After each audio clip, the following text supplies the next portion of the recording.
आज चाहिँ सेलुनमा मेरो साथी पोखराको साथीले मेरो कपाल कर्ली थियो स्ट्रेट गरिदियो, तर यो टेम्परेरी मात्र हो, आजको दिनलाई मात्रै।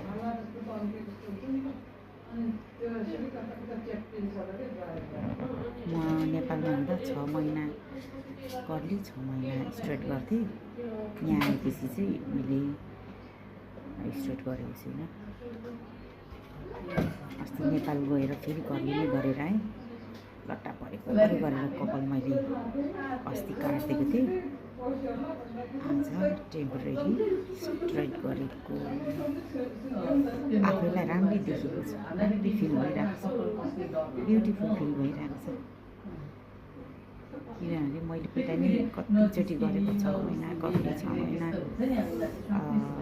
स्ट्रेट गर्थेँ, हाइलाइट्स गर्थेँ, ब्लू कलर गरेँ, ब्लू पिङ्क पनि गरेँ, पिङ्क कलर, ग्रीन कलर गरेँ, ब्राउन ज्यादा गरेँ। ब्राउन चाहिँ अलिक टिकाउ हुँदो रहेछ, टिकाउ हुन्छ ब्राउन चाहिँ। ब्लू पिङ्क ग्रीन चाहिँ 2-3 महिनामै खुलिहाल्ने, डिस्कलर भइहाल्ने।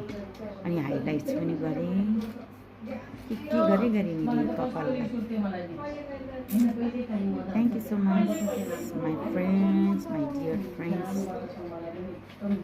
दल्ली लेसिली, मेरो पोखराको साथी लेसिली, चिनाहरूले नाम राखिदिएको लेसिली।